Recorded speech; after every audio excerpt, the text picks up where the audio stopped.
Estamos listos para la clase de hoy. Llegó la profesora. Suena el timbre. Oye, ¿verdad? Tengo que conseguir esa. Suena el timbre. Sí, señores. llegó la Missy. Que se recojan los pollos. Ay, qué chévere quedó eso. Todos saquen el iPad. Antes de la libreta. ¿Verdad? Ahora saquen el iPad. Saquen el teléfono. Reto de los teólogos con nuestra queridísima pastora Marlene Arroyo. Saludos, buenos días, Kenny. Buenos días, Edwin. Buenos días, Juan Carlos. Y buenos días a toda esta audiencia preciosa que siempre está conectadita con nosotros los miércoles a esta hora en el reto de los teólogos. Nuestros oyentes son curiosos y escuchan el mínimo detalle de lo que se dice aquí. Sí. Y esta oyente escuchó un comentario de la pastora y ahora le escribe y le pregunta: pastora, hace tiempo la escuché hablar acerca de la letra H en los nombres. Ajá. En los nombres de la Biblia. Sí. Y quería saber qué significa. Yo amo que la gente quiera aprender. Yo amo que hagan preguntas. Gracias por preguntar y gracias por ese deseo genuino de querer conocer más y de aprender. La H. Hay algo en teología que se llama gematria o gematría. ¿Qué significa este concepto? Es el valor numérico que se le asigna a cada letra hebrea. Con esta gematria o gematría, nosotros podemos entonces conocer los códigos, la revelación de palabras, de frases, de oraciones, sobre todo que aparecen en las Sagradas Escrituras. Y en la gematria teológica, la letra H tiene el valor numérico de 5. Por lo tanto, es la letra Hei equivalente a nuestra H, valor numérico de 5. Y el número 5 es el número de la gracia. El número 5 también tiene que ver con los 5 ministerios: apóstoles, profetas, evangelistas, pastores y maestros. Ahora, la letra Hei significa soplo de vida o aliento de vida. Por lo tanto, tiene que ver con el poder del Espíritu Santo. Voy a hacer un paréntesis rapidito. Recuerden que ya nos quedan pocas semanas para entrar a un nuevo año. Al año 2025 se destaca el número 5. Repito, el número 5 es el valor numérico de la letra hebrea Hei, equivalente a nuestra H. Por lo que podemos entonces decir que el año 2025 será el año del Espíritu Santo, el año de la gracia, el año de la iluminación, de la revelación y las ventanas abiertas. ¿Por qué? Porque cuando usted mira la letra Hei, se va a dar cuenta que tiene forma de ventana. Por lo tanto, la ventana abierta tiene que ver con iluminación, tiene que ver con revelación. Mire todo lo que encontramos en la letra Hei. Ahora vamos a la palabra del Señor. La palabra del Señor nos enseña que el nombre de Abraham no era Abraham, era Abram. Abram sin Hei, Abram sin H. Vamos a leer lo que dice la palabra del Señor. Aparece en Génesis 17:5. Dice: tu nombre ya no será Abram, sino tu nombre será Abraham, porque yo te he hecho padre de muchas naciones. Ahora, ¿qué fue lo que hizo el Padre Todopoderoso? Cuando usted analiza la vida de Abraham sin Hei, sin H, sin aliento de vida, sin el soplo del Espíritu Santo, pues este muchacho mentía. Wow, sí. Este muchacho manipulaba. Cometía demasiados errores. Este muchachito tuvo intimidad sexual con Agar y produjo a Ismael.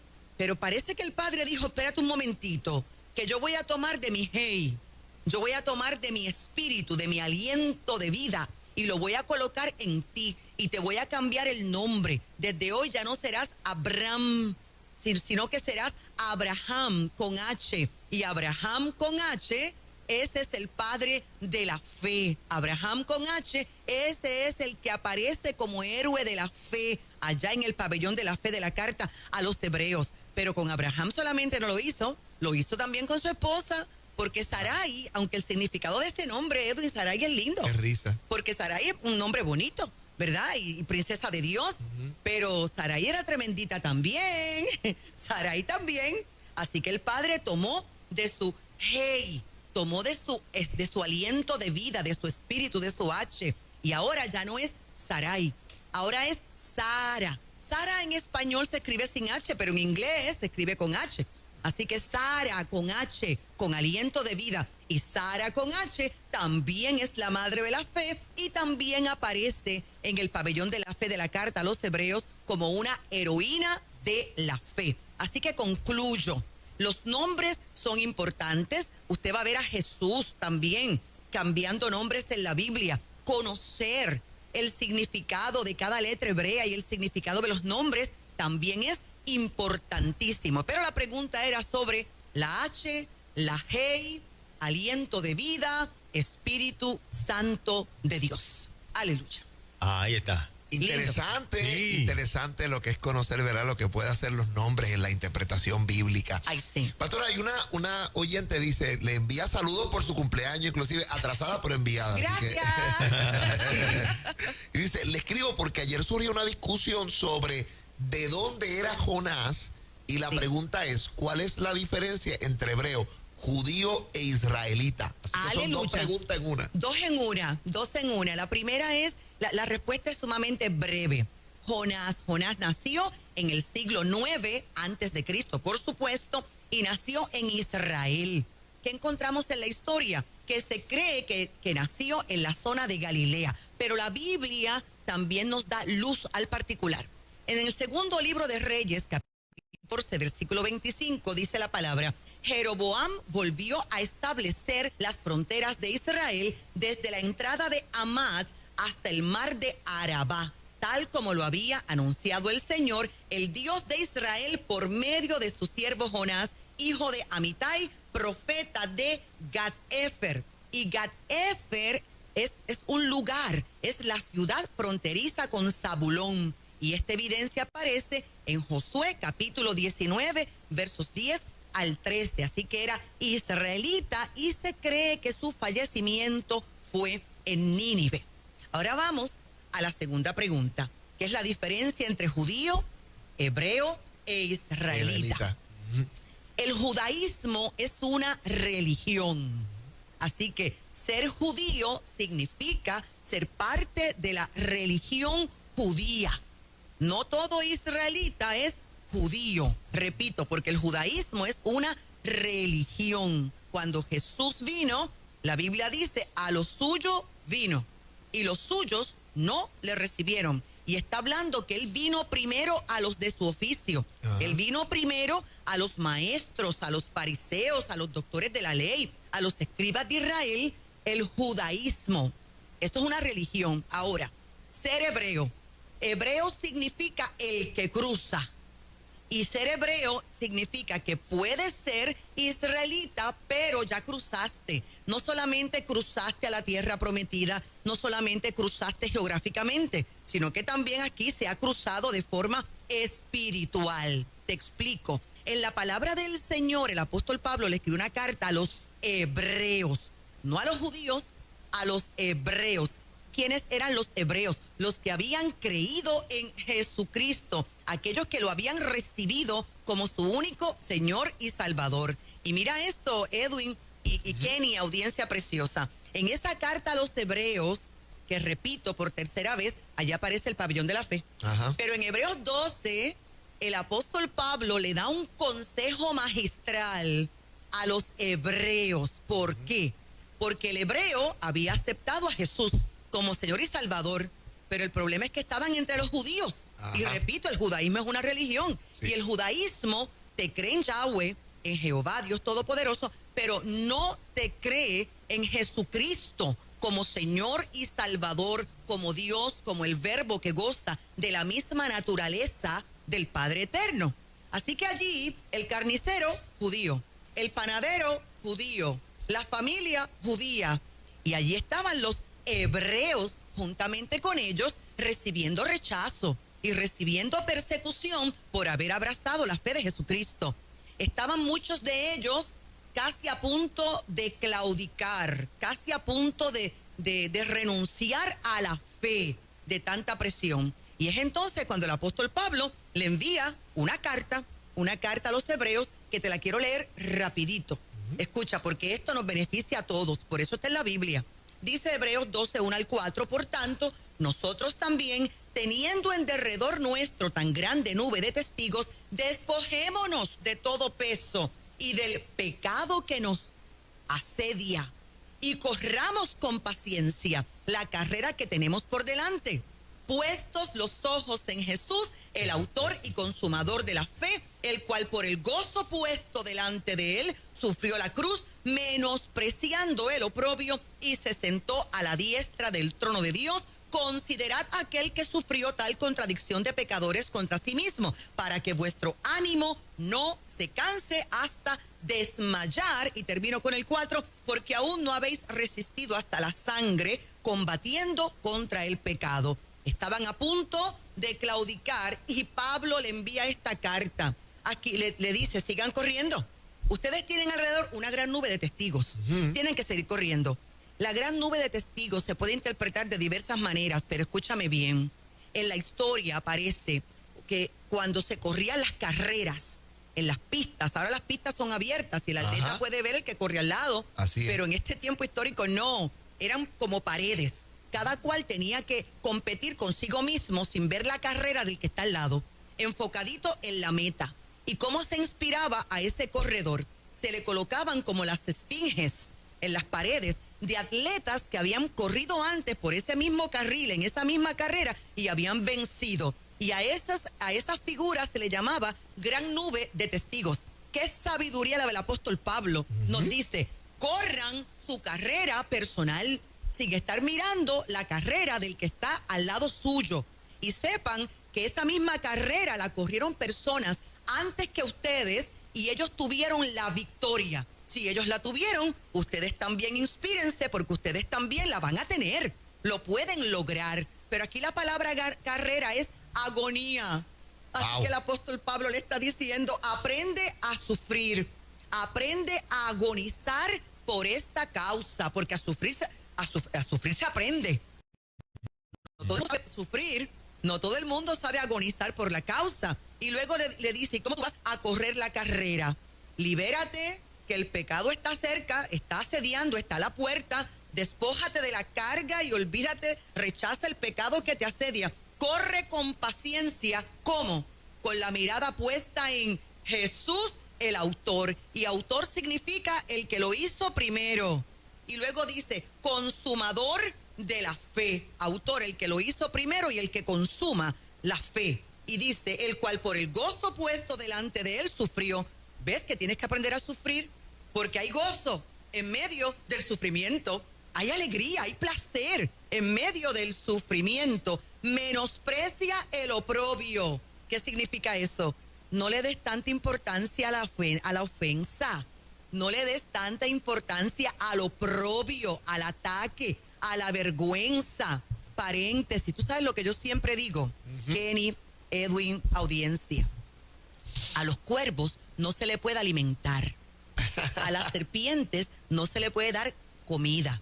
Del campo de donde yo vengo se dice, no se le echa más leña al fuego. A todo lo que usted y yo no alimentamos, se tiene que morir. Se muere. Por lo tanto, aquí dice menosprecia. Menosprecia significa no le des tanta importancia al oprobio, a la vergüenza. Dale un precio, mira, de baratillo. Dale realmente aprecio y valor a lo importante, a Jesús. Puestos los ojos en Jesús, autor y consumador de la fe, el cual por el gozo puesto delante de él sufrió la cruz, menospreciando el oprobio, y luego dice, y se sentó a la diestra del trono de Dios. Ahora, eso es para que estudies los hebreos. Y finalmente, que es israelita, pues se hace referencia a ser ciudadano, habitante de Israel. Ahí está la diferencia entre judío, hebreo e israelita. Ya que me queda otra pregunta. Eso es. El reto de los teólogos. Yo tengo a cargo la tercera pregunta. Sí. Esta persona dice, Dios le bendiga, la he visto y escuchado en Nueva Vida. Ha sido de bendición para mí. Mi duda es sobre la vestimenta que usan los niños para actividades. En mi lugar de trabajo quieren hacer una de duendes a través de la palabra. ¿Es permitido? Santo Padre. Si usted pregunta, yo respondo. Ajá. Ahora téngase la consecuencia. Sí. Usted pregunta, yo tengo aquí mi tarea, la responsabilidad de responder. Paréntesis, antes de responder. Pues como pastores sabemos muchas cosas. Esta es mi vida. Mi vida es estudiar la palabra del Señor. A mí el Padre Todopoderoso me hizo este llamado a estudiar, a enseñar, a predicar su palabra. Ya yo no hago nada secular. O sea, yo estoy los 7 días de la semana inmersa en esto. Si no me preguntan, yo no respondo. Porque Dios se le revela a quien quiere, como quiere y cuando quiere. Pero si usted pregunta, yo le voy a responder. Así que voy a ir a algo sencillito. Duendes, algo sencillito. Mira, no voy a irme primero a la Biblia. Voy a irme primero a una fuente histórica secular. Escuche lo que dice. Los duendes son criaturas mágicas relacionadas con las hadas que no forman parte de la tradición cristiana. Esto está en Wikipedia. Pues. Así empezó. Así empezó. Aunque algunos demonólogos, especialistas en demonios, de los siglos XVI y XVII, y al menos desde la segunda mitad del siglo XV, los consideraban un tipo de demonio. Esto es información secular. Físicamente, se suele describir a los duendes como personajes de baja estatura, con altura no superior a 1 metro, y aspecto humanoide, con largas orejas puntiagudas y piel verdosa. Se caracterizan por ser seres elementales, cuidadores de la naturaleza y en el bosque muy escurridizos. En la mitología de muchas culturas se les supone un tipo de poder o de conocimiento sobrenatural, además de una personalidad bromista o maliciosa. Y usted puede seguir leyendo. Bueno, si la pregunta es si es de Dios o no es de Dios, pues no es de Dios. Esto tiene que ver con demonología, esto tiene que ver con mitología. Los duendes nada tienen que ver con el nacimiento de Jesús, que es lo que pretendemos celebrar en esta temporada. Todavía estamos en un proceso de desintoxicación dentro del pueblo de Dios. Todavía esta temporada está llenísima de sincretismo espiritual. Sincretismo espiritual es la unión de dos fes que se oponen una contra la otra. No le quiero arruinar la Navidad a nadie, pero me parece que es importante que todo creyente sepa la verdad, que Jesús no nació el 25 de diciembre, que simplemente el 25 de diciembre aparece en la historia que la Iglesia Católica, con su mejor intención de que ya no hubiese paganismo ese día, el 25 de diciembre, pues decidió cristianizarlo. Pero hasta el día de hoy, año 2024, todavía se está lidiando con paganismo mezclado con la fe cristiana en esta temporada. Quiero terminar la respuesta de esta manera.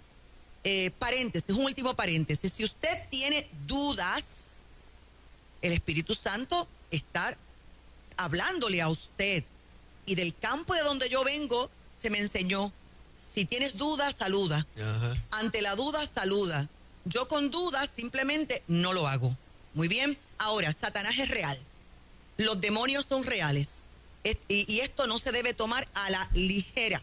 Y la Biblia le prohíbe expresamente al pueblo de Dios participar en cualquier tipo de idolatría, necromancia, adivinación, cualquier práctica que se oponga a Dios. Me va a leer de asignación Éxodo 22:18, Levítico 19:31, Levítico 20:6, Deuteronomio 18:10 al 11, Gálatas 5:19 al 20. Y los cristianos jamás debemos participar en actividades que demuestren una fascinación pecaminosa por lo oculto. He conocido gente que dice, eso no es nada. Sí es algo, sí es algo. Y el conocimiento nos da mayor responsabilidad. Termino con una frase muy fuerte de las Sagradas Escrituras del Nuevo Testamento que dice, algunos no deberían ser maestros, sabiendo que recibirán mayor condenación. Ser maestro implica una inmensa responsabilidad. Finalmente, Jesús, ¿qué haría Jesús? Esa es la frase. ¿Qué haría Jesús? Jesús estaría patrocinando duendes. Jesús vería esto como una actividad entretenida. ¿Qué pensaría Jesús? ¿Esto le agrada al Señor? ¿Esto honra al Señor? La Biblia dice, 1 Corintios 10:31, ya sea que comamos o bebamos o lo que sea que hagamos, debemos hacerlo todo para la gloria de Dios. Así que tenemos que abordar estos temas de la misma forma que abordamos otros temas, como por ejemplo películas, como por ejemplo bailes, canciones, discursos. ¿Honraría esto a Jesús? ¿Haría esto Jesús si estuviera ahora aquí con nosotros? Amén. Con las respuestas a esas preguntas, usted tiene su respuesta. Señores, este es el reto de los teólogos. Usted escucha al apóstol Malrín Arroyo. Usted pregunta, ella responde. Respondemos. Y así siempre es. La experiencia es una oportunidad para examinar las escrituras y que usted pueda literalmente discernir y clarificar. Así que, pastora, las personas que quieran estar en contacto contigo, con tu ministerio y con la iglesia que pastoreas. Puedes comunicarte con esta servidora al 787-644-2544. Estamos pastoreando en Ponce, Puerto Rico, la iglesia Ciudad de Avivamiento. Los domingos, 9:30 de la mañana. Hoy miércoles tenemos clase, 7:30 de la noche. Y los viernes están nuestros jóvenes a las 7 de la noche. No olvides que el reto de los teólogos también es un libro. Está disponible para ti. Comunícate con nosotros, 787-644-2544. En enero, el último martes de enero, comienzo otra vez a dar clases en la Universidad Teológica. Si te interesa obtener un grado de bachillerato, maestría o doctorado en estudios teológicos y deseas conocer y conocer más de las Sagradas Escrituras, comunícate con esta servidora, 787-644-2544, que será para mí un inmenso honor tenerte como estudiante. Excelente, eso es. Gracias, pastora. Kenny.